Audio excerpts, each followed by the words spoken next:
দিনটি ছিল নীল নদের তীরের সবচেয়ে বড় উৎসবের দিন।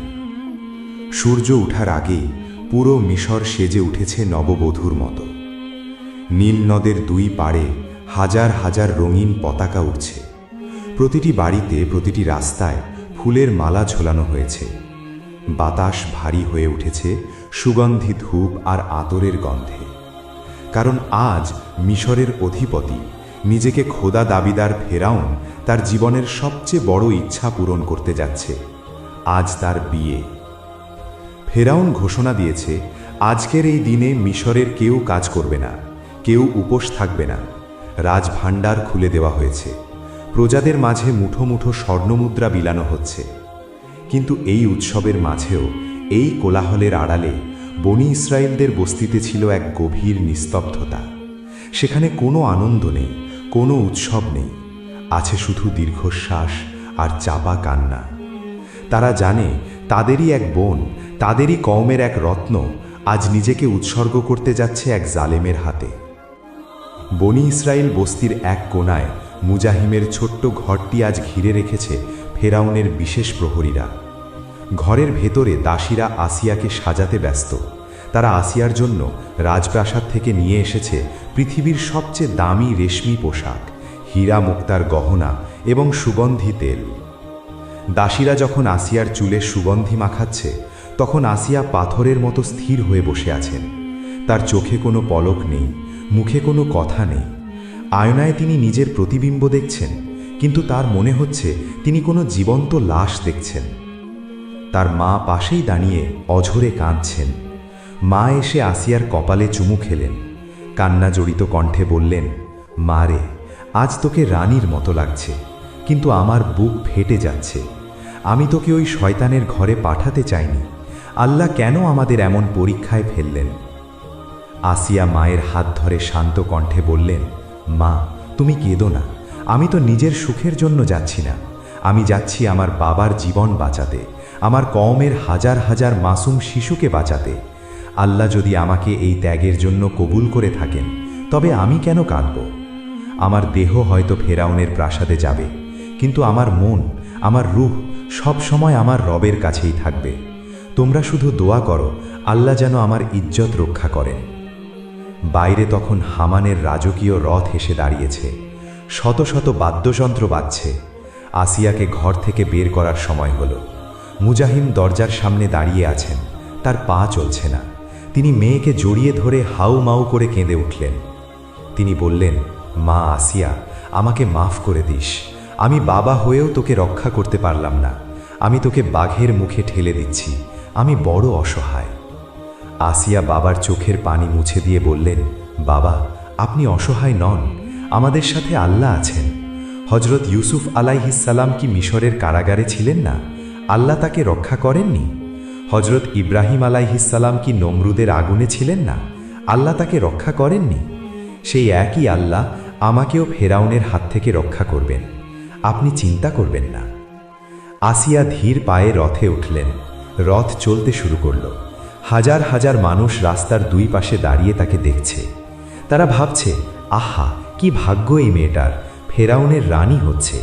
কিন্তু তারা জানে না, এই মেয়েটি রাজপ্রাসাদে যাচ্ছে রানীর মুকুট পরতে নয়, বরং ঈমানের পরীক্ষা দিতে।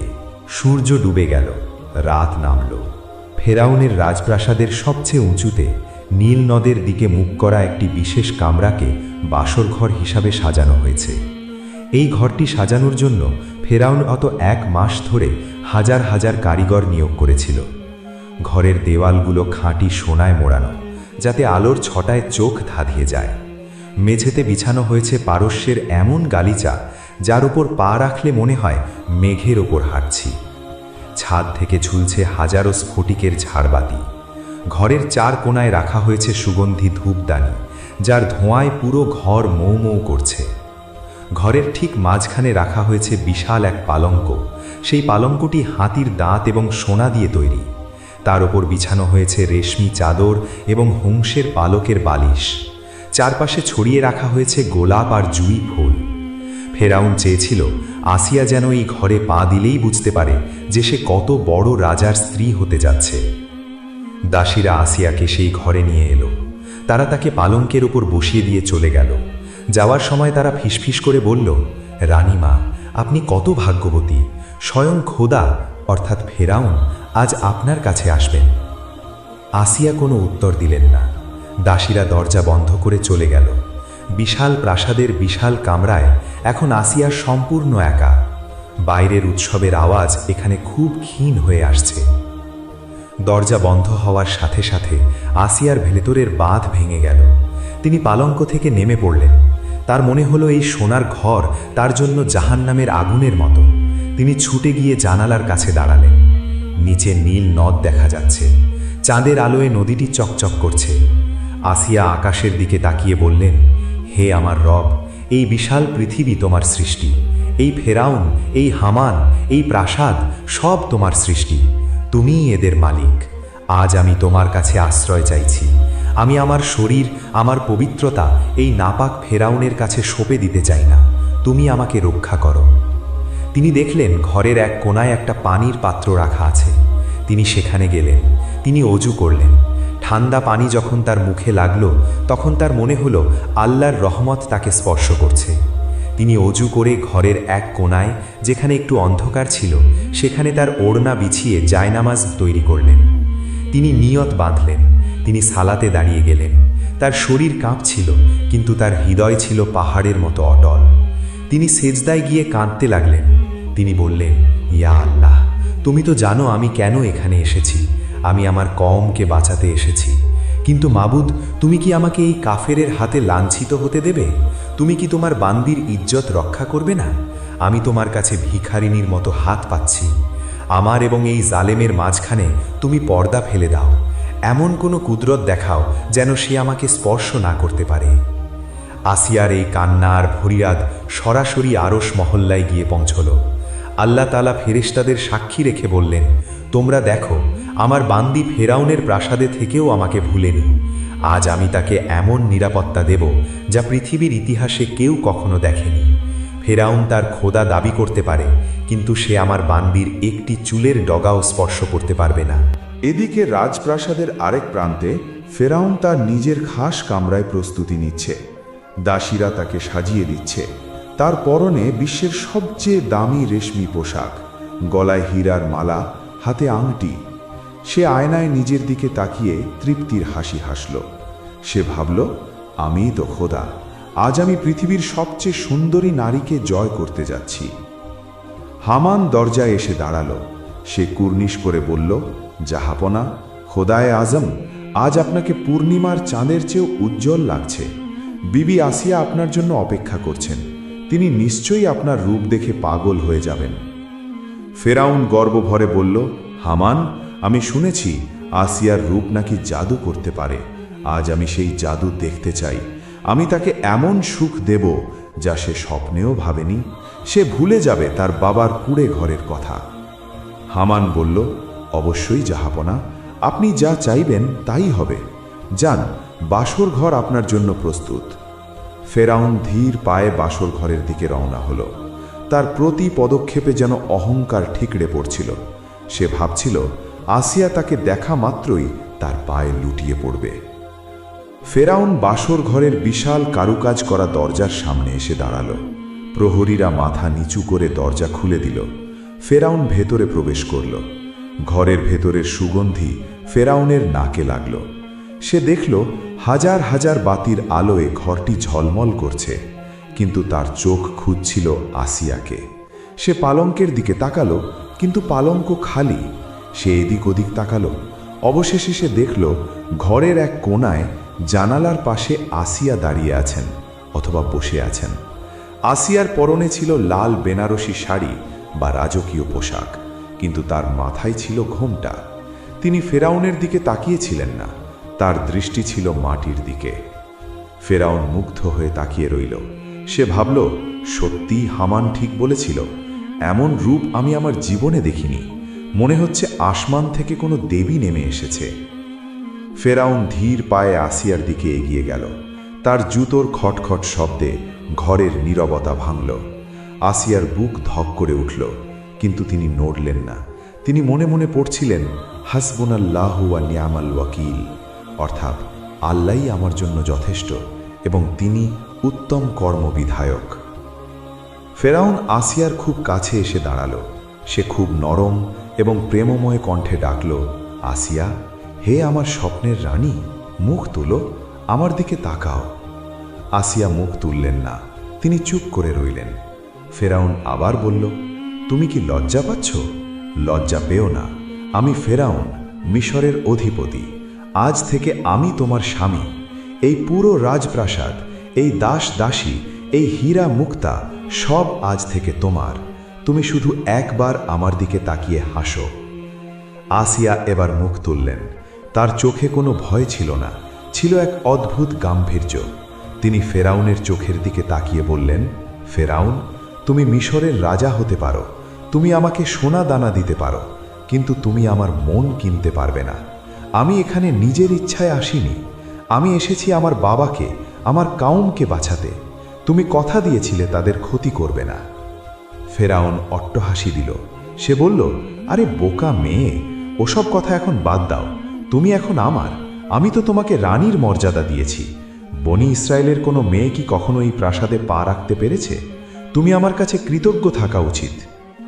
আসিয়া বললেন, আমি কৃতজ্ঞ একমাত্র আমার রবের কাছে, যিনি আমাকে সৃষ্টি করেছেন।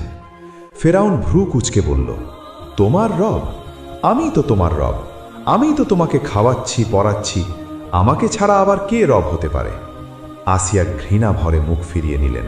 তিনি বললেন, না, তুমি রব নও, তুমি একটা মানুষ, তুমিও একদিন মারা যাবে। আমার রব আল্লাহ, যিনি কখনো মরেন না। ফেরাউন ভাবল, আসিয়া হয়তো নতুন বউ বলে একটু বেশি কথা বলছে বা ভয় পাচ্ছে। সে আসিয়ার কথায় গুরুত্ব দিল না। তার মাথায় তখন কামনার নেশা। সে বলল, ঠিক আছে, ঠিক আছে, তোমার যা ইচ্ছা বলো, কিন্তু এখন তুমি আমার। এসো, কাছে এসো। ফেরাউন তার হাত বাড়িয়ে দিল। সে চাইল আসিয়ার হাত ধরতে, সে চাইল আসিয়াকে তার বুকে টেনে নিতে। আসিয়া ছিটকে সরে গেলেন। তিনি দেয়ালের সাথে পিঠ ঠেকিয়ে দাঁড়ালেন। তিনি চিৎকার করে বললেন, খবরদার ফেরাউন, আমাকে স্পর্শ করার চেষ্টা করবে না, আমি তোমার কাছে আসব না। ফেরাউন অবাক হল। সে ভাবল, আমার মতো রাজার ডাকে সাড়া দেবে না এমন সাহস কার আছে? সে রাগান্বিত হয়ে বলল, তুমি আমার স্ত্রী, তোমাকে স্পর্শ করার অধিকার আমার আছে, তুমি আমাকে বাধা দিতে পারো না। ফেরাউন জেদ ধরে আসিয়ার দিকে এগোতে লাগল। তার চোখে ছিল হিংস্রতা। আসিয়া বুঝতে পারলেন কথায় কাজ হবে না, এখন আল্লাহর সাহায্য ছাড়া আর কোনো উপায় নেই। তিনি চোখ বন্ধ করলেন। তিনি মনে প্রাণে আল্লাহর কাছে ফরিয়াদ করলেন, হে আল্লাহ, তুমি কি দেখছো না এই জালেম আমার দিকে আসছে? তুমি তোমার ওয়াদা পূর্ণ করো, তুমি আমাকে রক্ষা করো, এক্ষুনি রক্ষা করো। ফেরাউন তখন আসিয়ার একদম কাছে, তার হাত আসিয়ার কাঁধের দিকে বাড়ল। ফেরাউন তখন কামনার নেশায় অন্ধ। সে আসিয়ার কোনো কথা কানে তুলছে না। সে ভাবছে আসিয়া তার স্ত্রী, তাকে স্পর্শ করা তার অধিকার। সে আসিয়ার একদম কাছে চলে এলো। তার চোখের দৃষ্টিতে ছিল লালসা। সে বলল, আসিয়া, জেদ করো না, তুমি আমার শক্তি সম্পর্কে জানো না। আমি চাইলে এই মুহূর্তে তোমাকে বল প্রয়োগ করতে পারি, কিন্তু আমি তোমাকে ভালোবাসি বলে সেটা করছি না। এসো, কাছে এসো। আসিয়া দেয়ালের সাথে লেপ্টে দাঁড়িয়ে আছেন। তার পালানোর কোনো পথ নেই। সামনে ফেরাউন, পেছনে দেয়াল। তিনি কাঁপতে কাঁপতে বললেন, ফেরাউন, আমি তোমাকে শেষবারের মতো সাবধান করছি। তুমি যদি আমাকে স্পর্শ করো, তবে তুমি জ্বলে পুড়ে ছাই হয়ে যাবে। আমার রব আমাকে রক্ষা করবেন। ফেরাউন অট্টহাসি দিয়ে বলল, তোর রব? কোথায় তোর রব? আমি তো কাউকে দেখছি না। এই ঘরে আমি আর তুই ছাড়া কেউ নেই। আজ তোকে কে বাঁচাবে? এই বলে ফেরাউন তার দুটি হাত বাড়িয়ে দিল। সে আসিয়াকে জাপটে ধরার জন্য ঝাঁপিয়ে পড়ল। ঠিক সেই মুহূর্তটিতে যখন ফেরাউনের হাত আসিয়ার শরীর স্পর্শ করতে যাবে, এক অদ্ভুত এবং অলৌকিক ঘটনা ঘটল। হঠাৎ ফেরাউনের মনে হলো আসিয়ার শরীরের চারপাশে এক অদৃশ্য আগুনের দেওয়াল তৈরি হয়েছে। সে কোনো আগুন দেখছে না, কিন্তু তার হাত যখনই আসিয়ার কাছে গেল, সে প্রচণ্ড তাপ অনুভব করল। মনে হলো কেউ তার হাতে জ্বলন্ত কয়লা চেপে ধরেছে। ফেরাউন চিৎকার করে হাত সরিয়ে নিল। সে তার হাতের দিকে তাকালো। হাতটা লাল হয়ে গেছে, কিন্তু কোনো আগুন নেই। সে অবাক হয়ে গেল। সে ভাবল, এটা কি হলো? আমার মনের ভুল নাকি? সে আবার সাহস সঞ্চয় করল। সে ভাবল, না, আমি ভয় পাব না, আমি খোদা, আমি সব পারি। সে আবার হাত বাড়ালো, এবার আরও জোরে। দ্বিতীয়বার যখন সে হাত বাড়ালো, তখন পরিস্থিতি আরও ভয়ঙ্কর হয়ে উঠল। এবার আর শুধু তাপ নয়, তার মনে হলো তার হাতটি পাথরের মতো ভারী হয়ে গেছে। সে তার হাতের আঙুলগুলো নাড়াতে পারছিল না। তার কবজি থেকে কাঁধ পর্যন্ত পুরো হাত অবশ হয়ে গেল। শুধু হাত নয়, তার বুকের ভেতরটা ধড়ফড় করতে শুরু করলো। তার শ্বাস আটকে আসছিল। মনে হচ্ছিল কেউ তার গলা টিপে ধরেছে। সে নিঃশ্বাস নেবার জন্য হাঁপাতে লাগলো। তার চোখ উল্টে আসার উপক্রম হলো। সে ভয়ে চিৎকার করে উঠল, এ কি হচ্ছে আমার? আসিয়া, তুই কি করছিস? আমার শরীর এমন করছে কেন? আমি নড়তে পারছি না কেন? আসিয়া তখনও শান্তভাবে দাঁড়িয়েছিলেন। তার ঠোঁটে ছিল আল্লাহর নাম। তিনি দেখলেন আল্লাহর ওয়াদা সত্য হয়েছে। ফেরাউন তার সামনে যন্ত্রণায় ছটফট করছে। আসিয়া বললেন, ফেরাউন, তোকে আমি আগেই বলেছিলাম, আমি আল্লাহর জিম্মায় আছি। আমার রব তোকে আমার কাছে ঘেঁষতে দেবেন না। তুই যদি আর এক পা এগোস, তবে তুই এখানেই মরে যাবি। তাফসিরের বর্ণনায় এসেছে, আল্লাহ তাআলা ফেরাউনের চোখে এক ধোঁকা তৈরি করে দিলেন। ফেরাউন যখনই আসিয়ার দিকে তাকাচ্ছিল, সে আসিয়ার জায়গায় এক ভয়ঙ্কর আকৃতির জিন বা শয়তান দেখতে পাচ্ছিল, অথবা আসিয়াকে আগুনের তৈরি মনে হচ্ছিল। ফেরাউন ভয়ে পিছিয়ে গেল। সে বিছানায় বসে পড়ল। তার শরীর ঘামে ভিজে গেছে। সে কাঁপতে কাঁপতে বলল, তুমি কে? তুমি কি মানুষ নাকি জিন, নাকি কোনো জাদুকর? আমার সাথে এমন কেন করছো?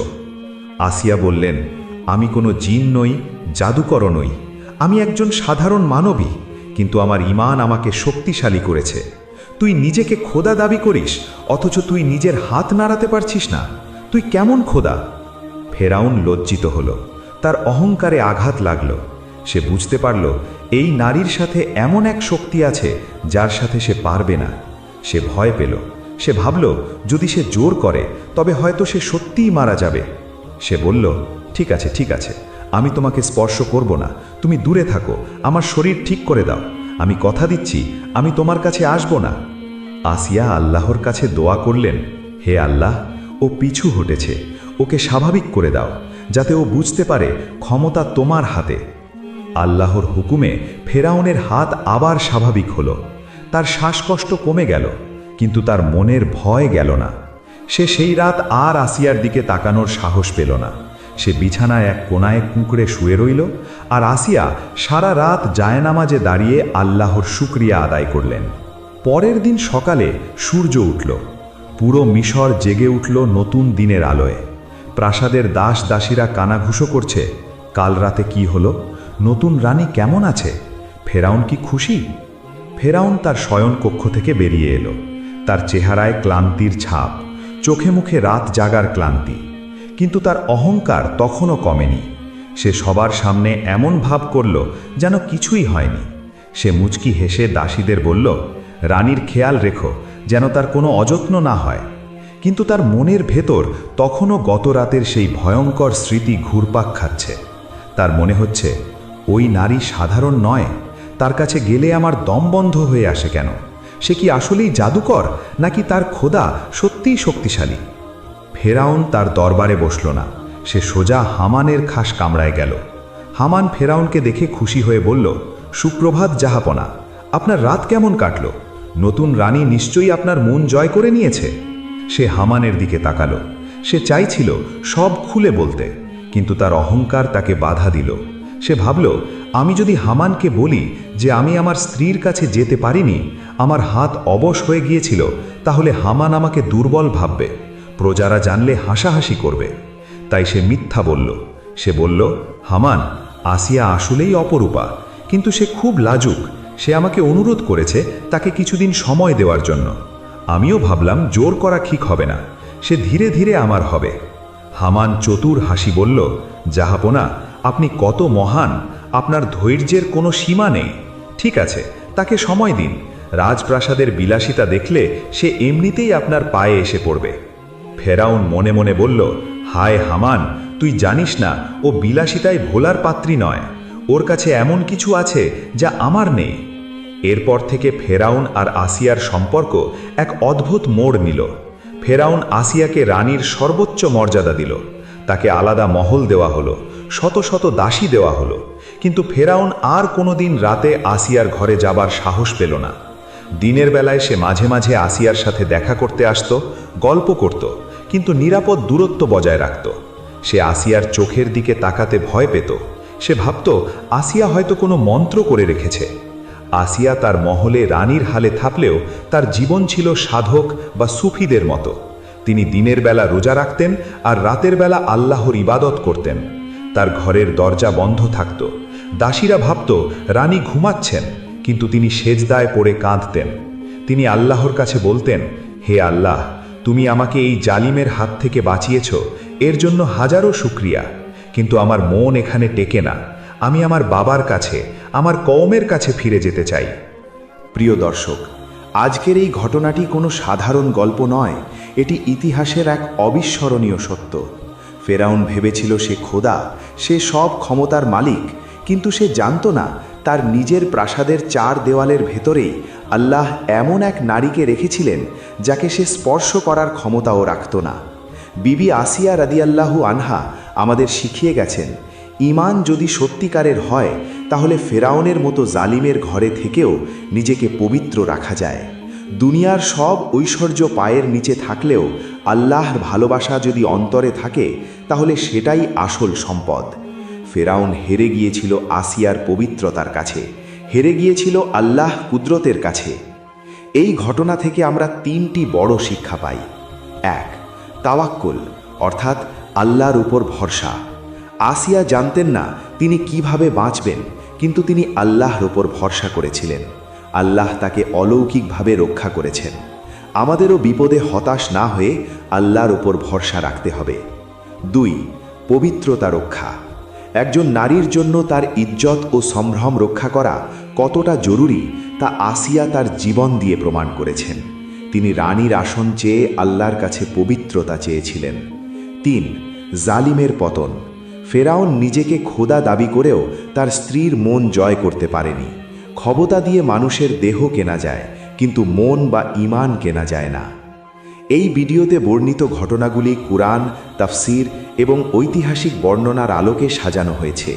বিবি আসিয়া যে ফেরাউনের স্ত্রী ছিলেন এবং তিনি আল্লাহ কাছে জান্নাতে ঘর চেয়েছিলেন তা সূরা আত-তাহরিম আয়াত 11-তে স্পষ্টভাবে উল্লেখ আছে। আল্লাহ মুমিনদের জন্য ফেরাউনের স্ত্রীর দৃষ্টান্ত বর্ণনা করেছেন, যখন সে বলেছিল, হে আমার রব, আমার জন্য তোমার কাছে জান্নাতে একটি ঘর বানাও এবং আমাকে ফেরাউন ও তার দুষ্কর্ম থেকে মুক্তি দাও। ফেরাউন বাসর রাতে বা অন্য সময়ে আসিয়াকে স্পর্শ করতে পারত না বা তার হাত অবশ হয়ে যেত। এই ঘটনাটি তাফসিরে কুরতুবী, তাফসিরে মাজহারি এবং আল বিদায়া বা নিহায়া অর্থাৎ ইবনে কাসিরের গ্রন্থে ঐতিহাসিক বর্ণনা বা ইসরায়েলি রেওয়ায়াত হিসেবে উল্লেখ করা হয়েছে। হজরত ইবনে আব্বাস রাদিয়াল্লাহু আনহু থেকেও এমন বর্ণনা পাওয়া যায়। আজকের এই ভিডিওটি যদি আপনার কাছে ভালো লেগে থাকে তাহলে একটি লাইক দিন এবং শেয়ার করে সবাইকে এই সত্য ঘটনাটি জানার সুযোগ করে দিন। কমেন্টে লিখুন সুবহানাল্লাহ। আল্লাহ আমাদের সবাইকে বিবি আসিয়ার মতো অটুট ঈমান দান করুন। আমিন। আল্লাহ হাফেজ।